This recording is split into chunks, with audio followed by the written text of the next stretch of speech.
एक दिन द्वारका नगरी के भीतर श्रीकृष्ण बड़े ही विचलित बैठे थे। कारण यह था कि गरुड़देव और सुदर्शन चक्र आपस में यही विवाद कर रहे थे कि उनमें सबसे तेज और सबसे शक्तिशाली कौन है। दोनों के निरंतर वाद विवाद से भगवान श्रीकृष्ण ऊब गए। श्रीकृष्ण ने सोचा, इनके अहंकार को तोड़ने के लिए इन्हें हनुमान जी की शक्ति का अनुभव कराना ही उचित होगा। वे गरुड़ से बोले, गरुड़, तुम जाकर हनुमान को बुलाकर लाओ। यदि वे आने से इनकार करें तो बलपूर्वक उन्हें यहां ले आना। फिर कृष्ण ने सुदर्शन से कहा, तुम मेरे द्वार पर पहरा दो, कोई भी भीतर न आ पाए। गरुड़ अपने विशाल पंख फैलाकर आकाश मार्ग से दूर वन की ओर उड़े, जहां पवन पुत्र हनुमान एक शिला पर बैठकर प्रभु श्रीराम का जप कर रहे थे। जय श्री राम, जय श्री राम, जय श्री राम। गरुड़ ने पास जाकर कहा, हनुमान जी, भगवान श्रीकृष्ण आपको बुला रहे हैं, चलिए उनके साथ मिलिए। हनुमान ने शांत स्वर में उत्तर दिया, मैं तो केवल प्रभु श्रीराम का दास हूं। श्रीराम के अतिरिक्त मैं किसी से मिलने नहीं जाऊंगा।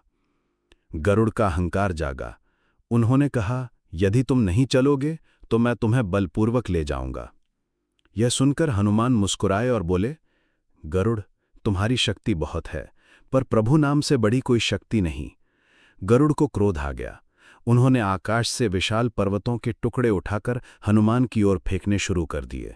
आकाश भर गया पत्थरों की वर्षा से। हनुमान मुस्कुराए। वे शांत भाव से खड़े रहे और एक स्वर में बोले, जय श्री राम, जय श्री राम, जय श्री राम। जैसे ही उन्होंने ये उच्चारण किया, वो दृश्य अद्भुत हो गया। जो पत्थर आकाश से गिर रहे थे वे हवा में ही चूर्ण होकर बारीक धूल बनकर उड़ने लगे। न कोई चोट, न कोई खरोच, हनुमान पर कुछ भी असर नहीं हुआ। गरुड़ चौंक गए। उन्होंने फिर से एक और उपाय सोचा। गरुड़ ने अपने विशाल पंखों को फड़फड़ाया, जिससे ऐसी तूफानी हवा चली कि वृक्ष उखड़ने लगे, पर्वत डगमगाने लगे। उनकी उड़ान से आकाश काला हो गया, जैसे प्रलय आने को हो। परंतु हनुमान वहां भी अडिग खड़े रहे। उन्होंने फिर से श्री राम का नाम लिया, जय श्री राम, जय श्री राम, जय श्री राम। जैसे ही यह शब्द गूंजा, गरुड़ के पंखों में सन्नाटा छा गया। उनका शरीर भारी होने लगा और देखते ही देखते उनके पंख पत्थर जैसे कठोर होकर जड़ हो गए। अब वे उड़ भी नहीं पा रहे थे। गरुड़ स्तब्ध रह गए। उनका अभिमान चूर चूर हो चुका था। गरुड़ भूमि पर उतर आए और हनुमान के चरणों में गिर पड़े। हे हनुमान, मैं आपको पहचान नहीं सका। आप तो साक्षात राम भक्ति की मूर्ति हैं। मेरी अहंता ने मुझे भ्रमित किया। कृपया मुझे क्षमा करें और मेरे पंखों को मुक्त करें। हनुमान ने करुणा से कहा, हे पक्षीराज, मैं केवल रामकाज में लगा एक सेवक हूं। कुछ ही क्षणों में गरुड़ पराजित होकर निराश लौट आए। वे कृष्ण से बोले, प्रभु, मैं हनुमान को नहीं ला पाया। श्री कृष्ण मुस्कुराए और बोले, गरुड़, जाकर कहो कि श्रीराम स्वयं उन्हें बुला रहे हैं। गरुड़ पुनः वन पहुंचे और बोले, हनुमान जी, आपके आराध्य श्रीराम ने आपको बुलाया है। यह सुनते ही हनुमान की आंखें चमक उठीं। वे जोर से पुकारे, जय श्री राम। क्षण भर में उन्होंने आकाश में उड़ान भरी और ऐसी गति से द्वारका की ओर चले कि गरुड़ भी उनकी गति देखकर चकित रह गए। महल के मुख्य द्वार पर सुदर्शन चक्र खड़े थे। हनुमान वहां पहुंचे और बोले, मुझे प्रभु श्रीराम से मिलना है, मार्ग दीजिए। सुदर्शन ने कठोर स्वर में कहा, तुम भीतर तभी जा सकते हो जब मुझे पराजित कर दो।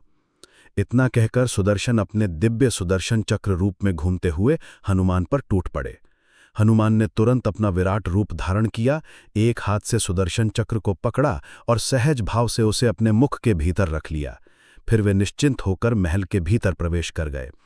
भीतर जाकर हनुमान ने देखा, सिंहासन पर स्वयं भगवान श्रीराम विराजमान हैं। हनुमान की आंखों से आंसू बहने लगे। वे दंडवत प्रणाम करते हुए बोले, प्रभु, आपकी जय हो।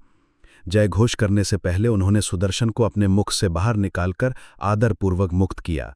कुछ समय प्रभु चरणों में रहने के पश्चात हनुमान पुनः वन लौट गए। सुदर्शन भी लज्जित होकर द्वार पर लौट आए।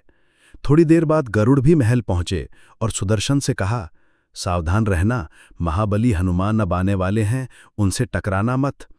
सुदर्शन ने सिर झुकाकर कहा, मैं उनसे पहले ही टकरा चुका हूं और उनका अपार बल देख चुका हूं।